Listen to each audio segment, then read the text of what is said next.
한 중년 여성이 누군가를 향해 손가락질하면서 소리를 칩니다. 앞엔 일본 기모노를 입은 여성이 있습니다. 공공장소에서 일본 옷을 입었다는 이유로 이 여성을 꾸짖는 겁니다. 주변에 있던 사람들도 동조했습니다. 기모노를 입은 여성은 반발해보지만 결국 주변 분위기를 이기지 못하고 옷을 벗었습니다. 그런데도 비난은 멈추지 않았고 상황은 더욱 험악해지기만 했습니다.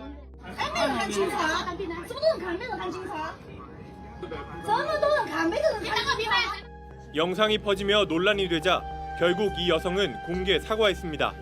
국민 정서를 헤아리지 못했다며 다시는 이런 일이 없도록 하겠다고 했습니다. 또 평소 일본 애니메이션을 즐겨봐 자신이 좋아하는 캐릭터를 따라 입은 것뿐이라고도 해명했습니다.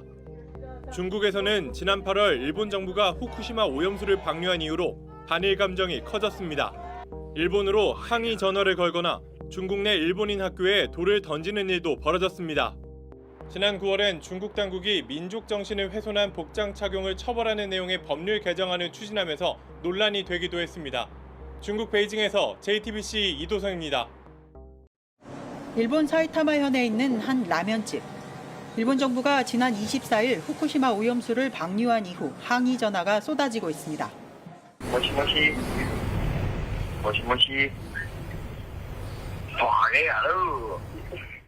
발신지는 86으로 시작하는 중국.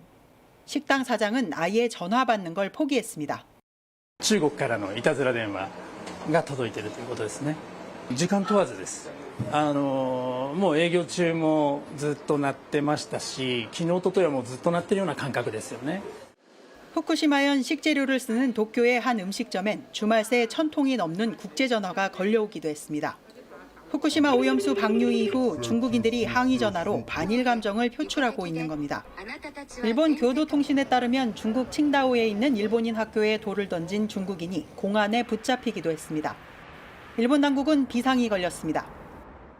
중국에 있는 일본 대사관과 일본 학교까지 항의 전화와 괴롭힘 사건이 이어지자 일본 외무성은 중국에 있는 자국 국민들에게 일본어 사용을 자제해달라고 당부하기도 했습니다.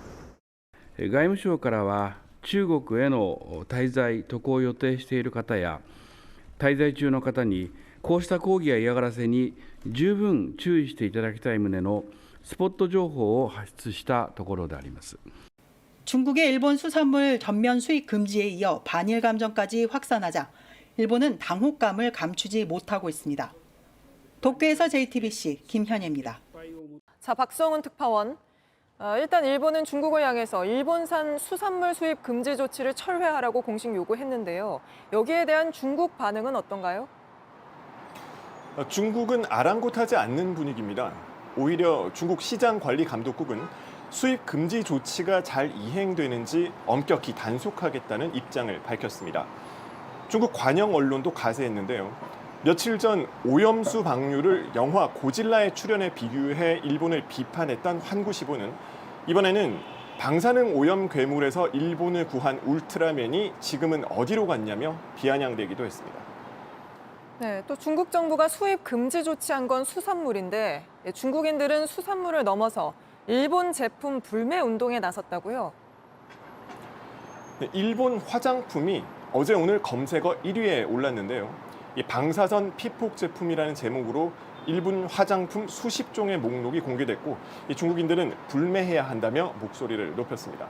이 시민들의 불안이 커지면서 소금 사재기 현상도 나타나고 있는데요. 오늘 낮 중국 후베이성의 한 도매시장 모습입니다.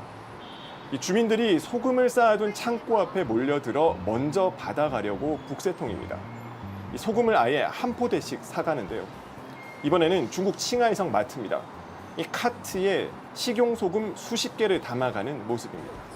다른 매장의 소금 진열대는 이미 텅 비어 있습니다. 시내 유명 일식당들은 일본산 수산물을 사용하지 않겠다고 발표하기도 했습니다. 네, 알겠습니다. 중국 상황 박성훈 특파원이 전해드렸습니다.